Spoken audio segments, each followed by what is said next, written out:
440 what का झटका लगा तेरे छूने से। वो एक्चुअली गाना था तो हमने उसी पे कोरिलेट कर दिया, क्योंकि लड़के आजकल ना गाना वाना बड़ा सुनते रहते हैं सब आजकल। हमारे लाइफ का सबसे अच्छा डिसीजन था कि हमने इंग्लिश मीडियम छोड़ के हिंदी मीडियम में आ गए। स्कूल में हम जब पढ़ रहे थे सरकारी स्कूल में, तो ऊपर से टूट के गिर गया था छत थोड़ा सा, तो फूट गया सर यहाँ पे मेरा।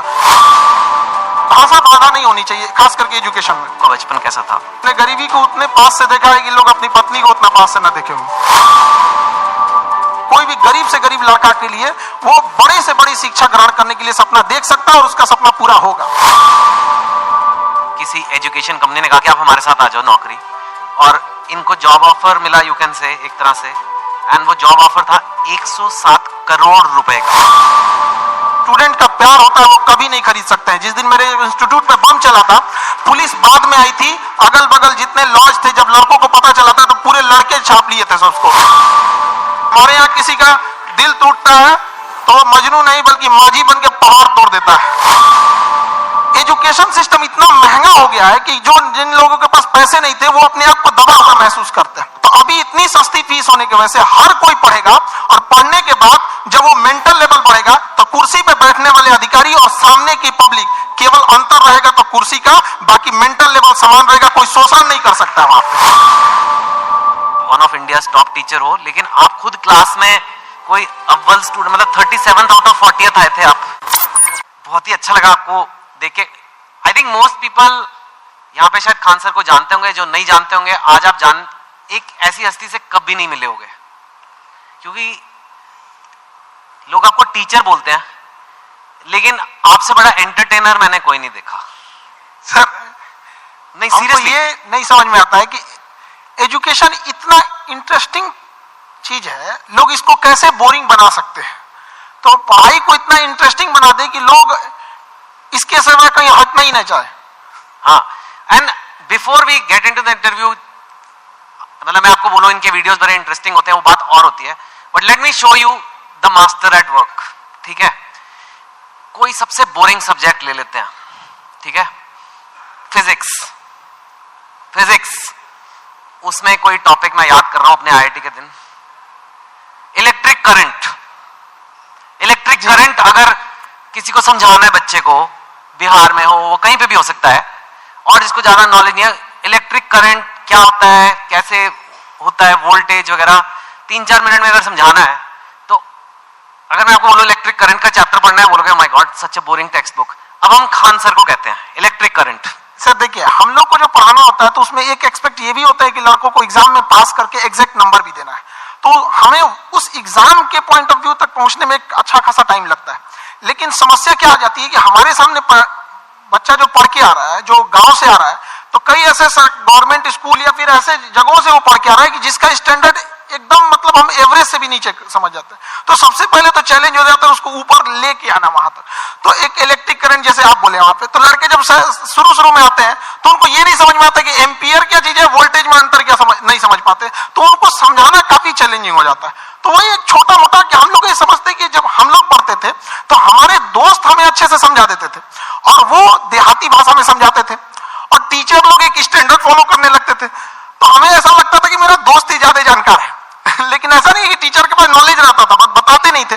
तो हम लोग के पास जब लड़के आते हैं इलेक्ट्रिक करंट के लिए, तो उसको क्या समझाएगा आदमी कि इलेक्ट्रॉन एक छोटा सा पार्टिकल होता है, वो कितनी ज्यादा आ रहा है, कितना ज्यादा आ रहा है, वो संख्या में दिख रहा है, कितनी भीड़ आ रही है, वो भीड़ उसके लिए एम्पियर हो गई, कितनी भीड़ आ रही है, और किस प्रेशर से भीड़ आ रही है वो उसके लिए वोल्टेज हो गया। अगर 220 वोल्ट है तो उसका प्रेशर अलग, 440 है तो उसका प्रेशर अलग। तो जहां भी हम लोग भीड़ से निकलते हैं तो क्या चीज होती है, दो ही चीजें होती हैं, भीड़ कितनी है और किस स्पीड से निकल रही है। तो जितनी ज्यादा में भीड़ है वो उसका एम्पियर हो गया, जिस प्रेशर से निकल रही है वो उसके लिए वोल्टेज हो गया, जितना ज्यादा होगा वो। तो इससे क्या होता है ना कि लड़के को पहले समझ में आता है कि नहीं वो रिलेट कहां करना है, फिर धीरे धीरे तो वो चीजें उसको एग्जाम तक तो पहुंच ही जाएगा, लेकिन उसको अपने पास हौसला न खो दे शुरुआत में ही, इसलिए उसके एक फ्रेंड की तरफ अपनाना जरूरी होता है। ठीक है, यू सॉ और मैंने तो वो वीडियो देखा है आपका इलेक्ट्रिक करंट का, उसमें तो अभी तो आप फिर भी उसमें और भी है कि 440 वॉट का झटका लगा तेरे छूने से। वो एक्चुअली गाना था तो हमने उसी पे कोरिलेट कर दिया, क्योंकि लड़के आजकल ना गाना वाना बड़ा सुनते रहते हैं सब आजकल, तो हमें लगा कि यहीं से इन लोगों को, मतलब हम ये नहीं कहते हैं कि तुम अलग से टाइम निकालो, बट जिस चीजों को वो देख रहा है, जिसके सराउंडिंग्स में वो रह रहा है, उसमें हर जगह पढ़ाई छुपी हुई है, हम क्यों ना उसको उसी से कोरिलेट कर दें। टंगस्टन का आपने बताया कि लाल हो जाता है, वो दो लोग लड़ रहे हैं, जरा वो भी बताइए। हाँ, वो जैसे लड़कों सब आते हैं सब, तो उनको ये समझ में नहीं है फिजिक्स ना, एक तो कुछ ऐसे होते हैं दिमाग में लेके चले जाते हैं, भैया ये तो मेरे लिए बना ही नहीं है। ऐसा नहीं है, हमारा कोशिश ये रहता है कि एक मजदूर जो है, अगर मजदूरी करके आ रहा है, उसने पढ़ाई नहीं किया है, फिर भी उसको अगर क्वांटम फिजिक्स समझा दिया जाए, ये होती है टीचिंग वहां पे, ताकि आपका बैकग्राउंड से कोई मतलब नहीं हो, हम जो टॉपिक अभी पढ़ रहे हैं यहां तक समझ में आए। टंगस्टन जैसे आप बोले थे यहाँ पे, तो लड़कों को प्रॉब्लम हो रहा था, तो हमने बस उनको यही बताया कि जैसे आप लोगों को गुस्सा लगता है, तो अलग अलग तरीके से कोई गुस्सा होता है, कि कोई गुस्सा होगा तो गालियां देने लगता है, कोई एक दो हाथ लगाने लगता है, कोई सरापने लगता है कि तुम्हारा ये हो जाए वो हो जाए वहां पे। उसी तरह मेटल्स की अलग अलग खासियत होती है। टंगस्टन उसमें है, उसको करंट देंगे तो गुस्से से लाल हो जाएगा, इसलिए हीटर में उसको लगाते हैं, ये सॉरी टंगस्टन देंगे तो चमकने लगता है, इसलिए बल्ब में डाल देते हैं। अलग अलग चीजें, नाइक्रोम होता है, चमक के हीट देने लगता है। तो वही, वो जिस चीज को देखा है उस चीज में उसको अच्छे से समझाया जाए। मैंने आज तक ऐसा टीचर नहीं देखा सर, बट जो आप कर रहे हैं, I can't even tell you, आप कितनी बड़ी सेवा कर रहे हैं हमारे देश में। जैसे आपने कहा कि एक मजदूर को भी क्वांटम फिजिक्स समझ आ जानी चाहिए, इतना बड़ा सपना लेना ही कि ये पॉसिबल भी है। क्योंकि मैंने तो जहां तक देखा, एक एलीट क्लास होती है इंडिया में, उसी को इंग्लिश मिलती है, और वो इंग्लिश जिसको मिलती है उसी को एक सर्टेन टाइप ऑफ एजुकेशन मिलती है, और फिर वही और आगे बढ़ता जाता है, वही नौकरियां ले जाता है, वही टॉप पोजीशंस ले जाता है। आपने उसको तोड़ने की कोशिश किया। हमारे लाइफ का सबसे अच्छा डिसीजन था कि हमने इंग्लिश मीडियम छोड़ के हिंदी मीडियम में आ गए। आपने इंग्लिश मीडियम जिंदगी का सबसे अच्छा डिसीजन था। अगर हम नहीं छोड़े रहते तो कहीं कुछ भी नहीं गए रहते। क्या पढ़ रहे हैं हमें नहीं समझ में। हाँ, जरूर है कि इंग्लिश मीडियम में या फिर जो आजकल के स्टैंडर्ड है उस पर हम जितने पैसे खर्च कर रहे हैं, जितना इंफ्रास्ट्रक्चर कर रहे हैं, तो अगर हम हजारों की भीड़ अगर किसी चीज में लगाएंगे तो एक दो तो सफल होके आएंगे ही आएंगे ना। लेकिन एक ये भी तो देखिए हमने कितने उसमें लगाए और कितना आउटकम आया यहाँ पर। तो हिंदी मीडियम के आप स्कूल में, हमारे यहाँ पे एक स्कूल में हम जब पढ़ रहे थे सरकारी स्कूल में, तो ऊपर से टूट के गिर गया था छत, थोड़ा सा तो फूट गया सर यहाँ पे मेरा। अब बताइए वहां के लड़का सबको तो पहले देखना पड़ता है कि मेरा बिल्डिंग कैसा है। तो ये सब भी तो मायने रखता है वहां पे। तो ऐसा नहीं है कि उनको जितना हम लोग अगर मोटिवेट करें, या अच्छा एक चीज और भी है, लोग सफल होने के बाद ना इंग्लिश को ज्यादा प्रीफर करने लगते हैं। तो ऐसा लगने लगता है कि इंग्लिश ही है, बहुत बड़ी भाषा ही है। ऐसा नहीं है, भाषा बाधा नहीं होनी चाहिए, खास करके एजुकेशन में। जी हाँ, बिल्कुल। आपका बचपन कैसा था? मैंने सुना है बहुत मतलब पैसे की कमी रही, ये वो, कितनी आपने गरीबी देखी है काफी। तो मैं जानना चाहता हूँ, क्योंकि लोगों को पता लगे कि आपके बैकग्राउंड के लोग भी कितना ऊपर गए हैं, तो इसके लिए ये बताना जरूरी है कि आपका बचपन कैसा था। अब गरीबी की हम क्या बोले, हमने गरीबी को उतने पास से देखा है कि लोग अपनी पत्नी को उतना पास से ना देखे हों। लेकिन फिर भी कुछ चीजें थी, दोस्तों ने काफी हेल्प किया, वो अपने पॉकेट खर्च में से कुछ पैसे देते थे ताकि आदमी पढ़ सके यहाँ पे। तो काफी दोस्तों ने भी हेल्प किया यहाँ पर।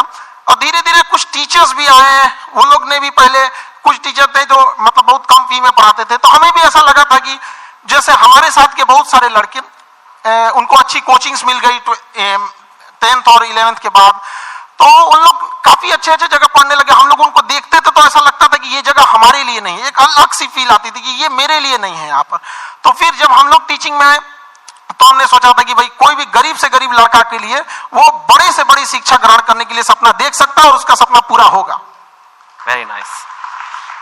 सुना है कि आपके पास एक बार घर जाने के लिए 90 रुपए की टिकट थी, आपके पास थे नहीं 90 रुपए, 40 रुपए थे, तो इसलिए आप जा ही नहीं पाए घर, कुछ ऐसा भी कुछ हुआ था? वो दिन मेरे जिंदगी का सबसे मतलब अजीब सा दिन था, क्योंकि हम जब कोचिंग चालू किए तो हम मेरे दादाजी ने हमसे, जब प्रॉब्लम्स इतनी ज्यादा आने लगी तो दादाजी ने बताया कि देखो, सपने तो इंसान के बहुत बड़े होते हैं, सपने कभी मतलब ख्वाहिशें खत्म भी नहीं होती हैं, लेकिन कुछ जरूरतें होती हैं।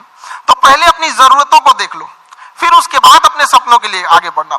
और दादा का रोल बहुत बड़ा होता है जिंदगी में। एक पोता के लिए उसकी जिंदगी का पहला दोस्त उसका दादा होता है, और एक दादा के लिए उसकी जिंदगी का आखिरी दोस्त उसका पोता होता है। तो मेरे दादाजी ने एकदम दोस्त की तरह रहे। तो सबसे पहले हमने होम ट्यूशन चालू किया, जहां से हम बेसिक चीजें निकाल सके। तो पहली बार हमने एक बच्चे को होम ट्यूशन दिया तो उसको 600 रुपए मिले वहां से, जिससे कुछ रूम रेंट वगैरह निकल जाए। फिर एक 800 का मिला, ऐसे मिलते मिलते गया। उसके बाद हम एक कोचिंग में गए पढ़ाने के लिए। तो वो कोचिंग में शुरुआत में 4-5 लड़के थे, अगले दिन 50-60 हुए, फिर धीरे धीरे बढ़ते गए। एक हफ्ते में पूरा क्लास ही चेंज हो गया। तो हम पढ़ाने लगे, कोचिंग बहुत अच्छे चलने लगी। तो उन लोगों ने कहा कि फीस आपको बढ़ाना पड़ेगा, क्योंकि पैसे तो वहीं से आएंगे आप। तो हमने फीस बढ़ाने का विरोध किया। तो उन लोगों ने कहा ऐसे नहीं होगा, तो फिर हम अपने से पढ़ाना चालू कर दिए। तो हमारी कोचिंग में क्या हुआ कि बम चल गया, बम, एक्चुअल बम वहां पे धड़ाधड़ गिरने लगा। हम लोग को दिमाग काम नहीं किया वहां पे, और क्या किए, सारी चीजें तहस नहस हो गई। अब हमको लगा कि अब घर जाना पड़ेगा, और घर जाने के लिए पैसे 90 रुपए चाहिए होते हैं, हमारे पास वही 40-50 रुपए थे। तो हम कहे कि अब घर भी नहीं लौट सकते, यहीं रुकते हैं, शायद कोई रोक रहा है हमें। वाह, तो जहां 40-50 रुपए की बात थी, मैंने सुना है कि आपको अभी थोड़े दिन पहले ही किसी एजुकेशन कंपनी ने कहा कि आप हमारे साथ आ जाओ नौकरी, और इनको जॉब ऑफर मिला, यू कैन से, एक तरह से, एंड वो जॉब ऑफर था 107 करोड़ रुपए का। तो यू नो व्हेन, एक वो दिन भी आपने देखे हैं जो 40-50 रुपए नहीं है, घर जाने के दुकान बंद करके, और 100, लेकिन स्वैग देखो, आप मना कर दिया। हमने मना कर दिया है, हमको 140 करोड़ नहीं चाहिए। हमें 140 करोड़ में आप पैसे ले सकते हैं, लेकिन जो स्टूडेंट का प्यार होता है वो कभी नहीं खरीद सकते हैं। जिस दिन मेरे इंस्टीट्यूट में बम चला था, पुलिस बाद में आई थी, अगल बगल जितने लॉज थे, जब लड़कों को पता चला था तो पूरे लड़के छाप लिए थे उसको, और पूरे ऑर्गेनाइज अगल बगल की कोचिंगें डर के मारे बंद हो गई थी, और हमारी कोचिंग बम लगने के बाद भी नेक्स्ट बैच से एज इट इज चली थी। बाकी बच्चे नीचे खड़े थे। ये 107 करोड़ में कोई नहीं खरीद सकता है। और हम जिस जगह से आए हैं, बिहार से, यहाँ का अलग ही एक स्वैग है, वो तो मुझे पता है। हाँ, हम लोग आए, उसका अलग स्वैग है। हमारे यहाँ किसी का दिल टूटता है तो मजनू नहीं बल्कि माझी बन के पहाड़ तोड़ देता है। अरे वाह, हमारे यहाँ उगते, हर जगह उगते सूरज की पूजा की जाती है, हमारे यहाँ डूबते सूरज को भी पूजा किया जाता है। हमारे यहाँ युद्ध से पहले बुद्ध पढ़ा दिया जाता है। तो हम उस जगह से आए जहां पे किसी को, अगर किसी को ऐसा लगेगा कि उसको दबा के उसको रास्ते से हटाया जा सकता है, तो नहीं हो सकता वो। अरे वाह, लेकिन यू नो अभी ये ऐसा फील्ड बन गया है, कोचिंग, एजुकेशन वगैरह, जहां लोग बहुत, आपकी बात अलग है, लेकिन लोग बहुत पैसे बना रहे हैं, लाइक ऐसे करोड़ों में तो आ रहा है। बहुत करोड़ों में। हमने यूपीएससी जो चालू किया, पैसा आपको मोटिवेट नहीं करता? नहीं, पैसे हमारा एक अलग सपना है। अब किसी को बोलते हैं तो उसको अजीब सा लगता है। जैसे कोई घर है, अगर वो सड़क से ज्यादा नीचे धंस गया तो टेक्नोलॉजी आ गई है, जैक लगा के उसे उठा देते थे। तो हमें ऐसा लगता है ना कि हमारे इंडिया में भी ना एजुकेशन सिस्टम इतना महंगा हो गया है कि जो जिन लोगों के पास पैसे नहीं थे वो अपने आप को दबा हुआ महसूस करते हैं। तो हमने इंडिया के सबसे बेस्ट टीचरों को साथ अपने साथ जोड़े, और उन लोगों को भी धन्यवाद देते हैं जो जुड़े। और जो फीस यूपीएससी स्पेशली कहते हैं, जो सबसे इंडिया में टॉप एलीट जॉब वही है, उसकी जो फीस 2.5 लाख थी, सेम टीचर के साथ सेम पढ़ाई को हमने 7,500 रुपए में दे दिया। 2.5 लाख से 7,500। इससे क्या होगा कि हर गरीब लड़का भी पढ़ सकता है। होता क्या था सर कि यूपीएससी निकालने के बाद जो डीएम की कुर्सी पे बैठते थे तो उनका मेंटल लेवल बहुत हाई रहता था, लेकिन जो पब्लिक रहते थे उनका मेंटल लेवल बहुत नीचे रहता था। तो अभी इतनी सस्ती फीस होने की वजह से हर कोई पढ़ेगा, और पढ़ने के बाद जब वो मेंटल लेवल बढ़ेगा तो कुर्सी पे बैठने वाले अधिकारी और सामने की पब्लिक, केवल अंतर रहेगा तो कुर्सी का, बाकी मेंटल लेवल समान रहेगा, कोई शोषण नहीं कर सकता वहां पे। Very nice. मैं आपसे पूछना चाहूंगा, इनफैक्ट यूथ जो है, आज भारत का यूथ है, कोई एवरेज लड़का है, लड़की है, चाहे बिहार में है, चाहे असम में है, तमिलनाडु में, कहीं भी हो सकता है, हो सकती है, वो लाइफ में आगे बढ़ना चाहते हैं, ठीक है, और पढ़ाई एक जरिया है, पर आप उन्हें ओवरऑल क्या मैसेज दोगे? क्या करना चाहिए इंडिया के यूथ को जो लाइफ में अपने आप को ऊपर जाना चाहता है, स्पेशली जो हो सकता है हिंदी बोलने वाले बैकग्राउंड से हो, हिंदी मीडियम से हो, ब्लू कॉलर से व्हाइट कॉलर जाना है, अपनी औकात पार करनी है, जो आपने इतनी ऐसे पार किया कि मतलब 107 करोड़ हो गए नहीं चाहिए, मतलब दैट लेवल तक डेफिनेटली आपके पास लेसन्स हैं बच्चों को देने के लिए, उनको आप क्या बोलोगे? देखिए, आजकल के लड़कों के पास ना डिस्ट्रैक्शन बहुत ज्यादा हो गया है। वो मोबाइल में घुस रहे हैं तो उधर ही घुसते रह जा रहे हैं, पढ़ रहे हैं, ऊपर से एक नोटिफिकेशन आया व्हाट्सएप, उस पर कोई लिंक खुला, उधर ही के उधर ही रह जा रहे हैं। तो पहली बात कि लड़कों को अपने आप में एकदम श्योर रहना चाहिए कि अगर हमें डिस्ट्रैक्शन से बचना है मोबाइल, तो उसका डिसाइड करो कि भैया हमें अगर 2 घंटे चलाना है तो चलाओ, लेकिन एक फिक्स फ्रेम होना चाहिए कि 2 से 4 चलाएंगे, उसके बाद किसी का कॉल आएगा नहीं उठाएंगे, चाहे कोई भी हो, तो उस टाइम फ्रेम के बाद उनको नहीं होना चाहिए। दूसरा, आजकल और भी कई प्रॉब्लम, लड़कों के अंदर में आइडियाज बहुत है, मुझे ये करना है, सपने बहुत है, एम्बिशन, एग्जीक्यूशन नहीं। अरे भैया करो ना, जब करना है तो चालू करो उसको। यहाँ पे तो टाइम टेबल बनाएगा, जिस दिन टेंशन में आएगा ना, टाइम टेबल बनाएगा, आज हमको पढ़ना है, और रेक को साफ करेगा, किताब वगैरह उसमें अच्छे से रखेगा, 2 दिन फॉलो करेगा, उसका 15 दिन बाद कहेगा तरीका, फिर बनाते हैं टाइम टेबल, गड़बड़ हो गया था, अब थोड़ा सा अच्छा वाला बनाना है। तो ऐसा नहीं करना चाहिए। सारे लड़कों को अपना स्ट्रेंथ भी देखना चाहिए। अगर सब लड़के एक जैसे नहीं होते हैं, जिस जिस चीज के लायक है उसमें तैयारी करना चाहिए। शुरुआत में कहीं पे भी एक पहले अपना एक गोल सेट कर लेना चाहिए कि हमारी यहां से जरूरतें पूरी हो जाएंगी, अब इसके बाद हमें अपनी ख्वाहिशें पूरी करनी है शुरुआत से। अब जैसे गरीब के घर का लड़का उसकी रिस्पॉन्सिबिलिटी के चक्कर में अपने स्किल को मार देता है। एक गांव का लड़का है, इतना बेहतरीन डिजाइन बनाया, आर्ट बनाया, पेंटिंग, लेकिन वो क्या कर सकता है गांव का लड़का? उसके घर वाले कहेंगे कौन सी पेंटिंग बना रहा है? तो वो ऐसा नहीं है कि स्किल्ड हर जगह, तो लड़कों को भी पहले एक जगह सेटल हो जाना चाहिए यहाँ पे, उसके बाद पूरी उम्र बची है अपने स्किल को निखारने के लिए।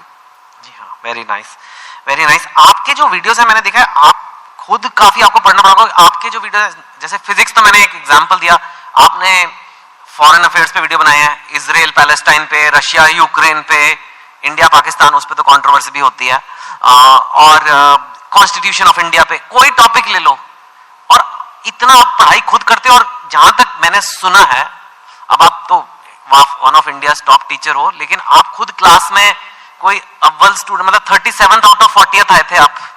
हम 40 लड़कों के क्लास में 37 आए थे।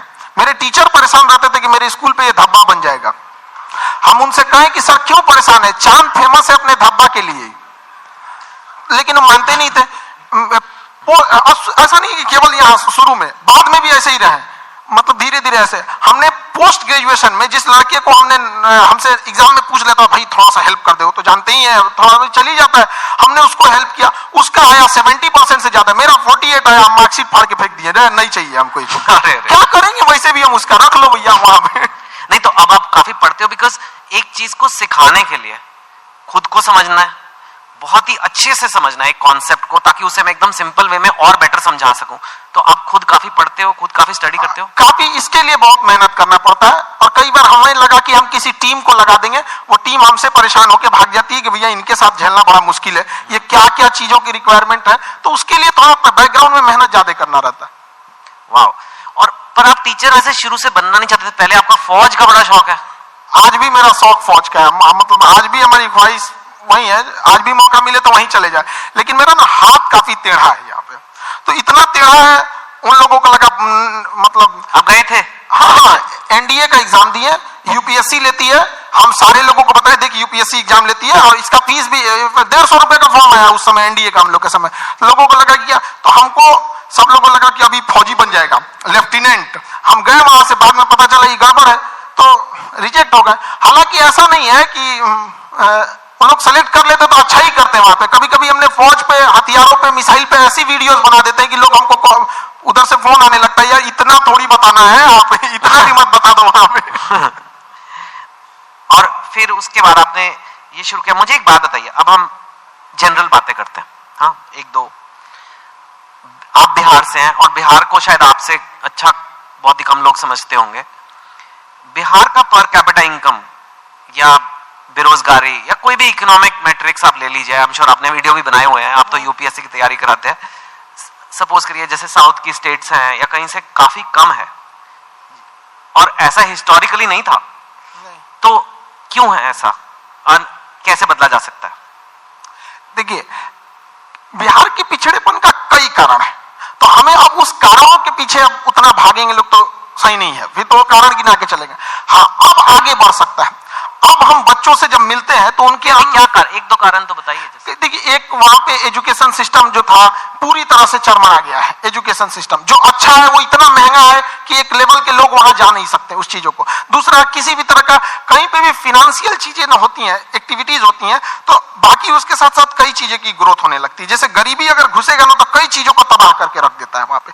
तो पॉपुलेशन ज्यादा होने की वजह से गरीबी ज्यादा हो गया, इंडस्ट्रियलाइजेशन हुआ नहीं, फ्रेड रूल ला दिया गया ताकि यहाँ से मिनरल्स वगैरह, उस समय झारखंड साथ में था भी तो यहाँ से मिनरल्स बाहर जाते थे तो उस पर गवर्नमेंट सब्सिडी दे देती थी, जिस वजह से इंडस्ट्रीज को लगा कि क्या जरूरत है यहाँ स्टेब्लिश करने में। नेचुरल प्रॉब्लम्स भी है, बाढ़ वगैरह की, तो कई कारणों से बिहार काफी पीछे रह गया। लेकिन अभी का क्या है कि एजुकेशन ही एक ऐसा रास्ता है, एक ऐसा हथियार है एजुकेशन, जो किसी मेटल डिटेक्टर में भी नहीं पकड़ा जाता। लेकिन इसकी एक ही खराबी है कि ये काफी लॉन्ग टाइम समय लेता है। चावल की खेती 1 साल में रिजल्ट दे देता है, शीशम सागवान लगाइएगा 15 साल में हो जाएगा। एजुकेशन आपको 20-25 साल लेगा, लेकिन एक ऐसा इन्वेस्ट है जो जिंदगी भर आपको रिटर्न देते रह गए यहाँ पे। तो एजुकेशन से ही किसी चीज को बदला जा सकता है, और आजकल के यूथ में वो चीज आ गया है।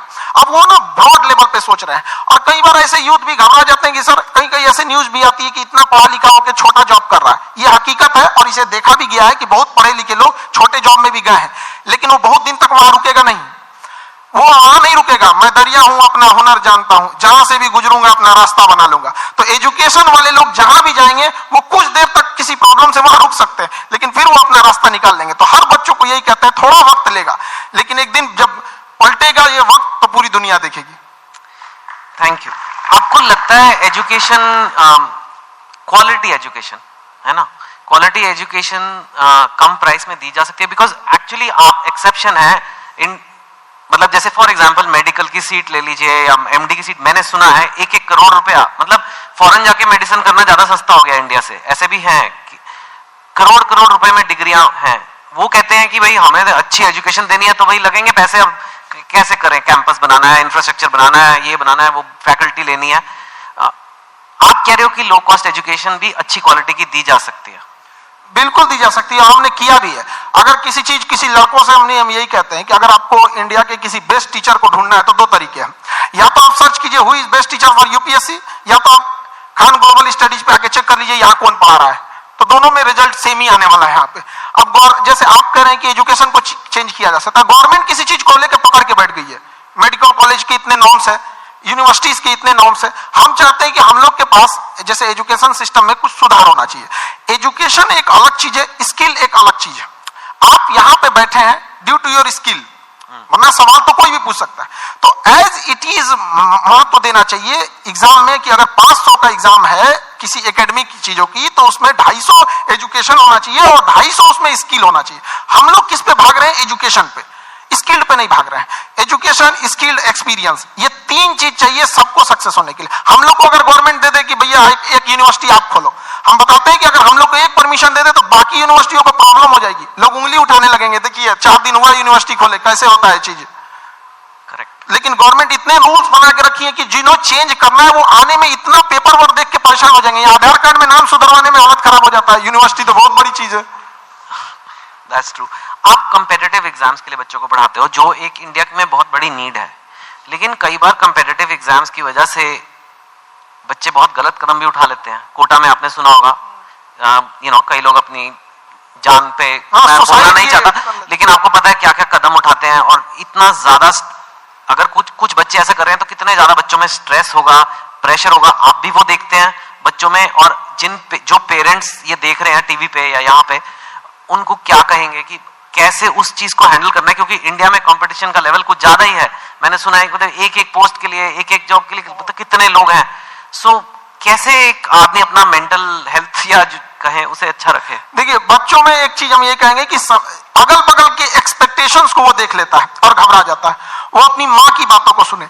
जब हम फेल होते थे ना, तो मेरी मम्मी हौसला बढ़ाती रहती थी, कहती थी दुनिया तुम बहुत आगे जाएगा। हम कहते थे, टीचर लोग कहते हैं कि तुम धब्बा हो, तो उनका कहना था टीचर लोग क्या जानेंगे तुमको, हम तुमको ज्यादा जानते हैं, पूरी दुनिया की तुलना में हम तुमको 9 महीना पहले से जानते हैं, तो हमसे बेहतर तुम्हें कोई नहीं जानेगा। यहाँ पे स्टूडेंट को भी कहते हैं, एक बार अपने माँ बाप को देखो, तुम हीरा हो, तुम्हें कोई नहीं बदल सकता है।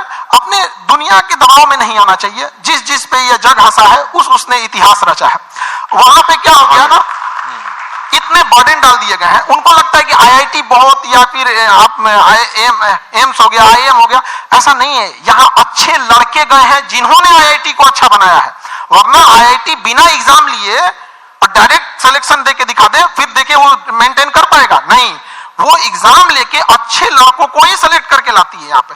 तो लड़कों को भी मेहनत करते रहना चाहिए और कभी सुसाइड वगैरह पे नहीं सोचना चाहिए। हो सकता है कि जिनको लगता है कि मेरा एग्जाम नहीं हो पाया, आगे जाने के बाद उनकी कंपनी में एग्जाम पास करने वाला एम्प्लॉय बन जाए।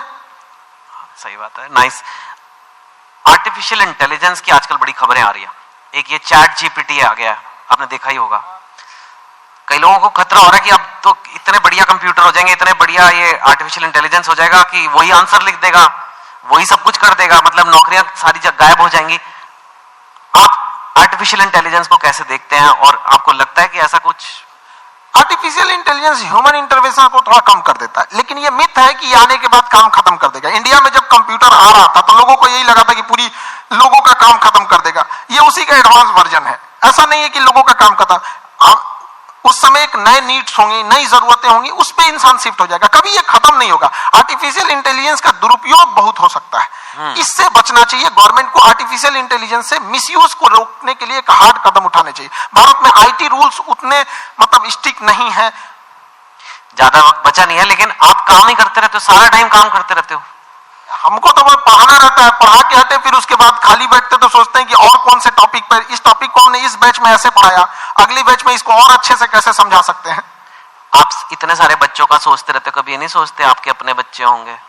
प्यार व्यार हुआ है आपको कभी? दिल, आप इतने एग्जाम्पल देते हो मजनू वाले अपने टॉक्स में, मैंने देखा है मजनू 400 वोल्ट का झटका, पता नहीं कितना। हाँ, तो आपका कभी दिल, या आप सिंगल हैं, मैरिड हैं, क्या मतलब क्या? क्योंकि ये आता है कई बार लोग, अब आप इतनी हस्ती बन चुके हो कि लोग ये सब सवाल पूछते हैं सर।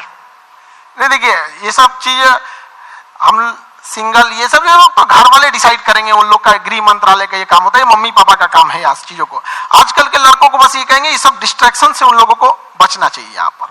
और रही बात हमारा, तो हमको मेन काम रहता है लड़कों के बारे में ही सोचते रहे, स्टूडेंट को कैसे समझाया जा सकता है। अपने ही पानी में घुल जाना ही बर्फ का मुकद्दर होता है। तो हम लोग बच्चों के लिए और उनकी बेहतर कैसे किया जा सकता है, इसी पे ज्यादा ध्यान रहता है। फिर भी थोड़ा तो मतलब अपने लिए भी वक्त निकालिए कुछ। You are one of India's most eligible bachelors now, आपको पता है ना ये बात? वक्त मिलेगा तो वक्त निकाल लेंगे। हाँ, तो ठीक है। नहीं, वो तो खैर मस्ती पूछ रहा। और जाते जाते बस यही कि काफी हमारे पास वक्त नहीं उतना, कई बार कंट्रोवर्सीज हुई हैं आपके वीडियोस पे, आपके कंटेंट पे, आपके नाम पे, आपका नाम असली क्या है, कुछ ऐसे ये सब। And I don't want you to answer each of them. आप उनको कैसे देखते हो? हम कंट्रोवर्सी वाले लोग को देखते हैं, बिना मतलब की चीजों को इंटरफेयर करने। वो जिस लेवल पे हम लोग बताते हैं, उस लेवल पे जाने के बाद किसी को कंट्रोवर्सी करने की जरूरत ही नहीं पड़ेगी। हम लोग टीचर हैं, हम लोग बीच का रास्ता नहीं, जो सही है उसको सही बोलेंगे, गलत है उसको गलत बोलेंगे। अगर कोई गलत है तो उसको पूरा बता देंगे कि देखो ये चीजें गलत है, और सही है तो उसको पूरा बताएंगे कि ये सही है। अब इंसान वन साइडेड होता है, वो सोचता है कि हम भी उधर ही साइड में चले जाए, ऐसा नहीं हो सकता है।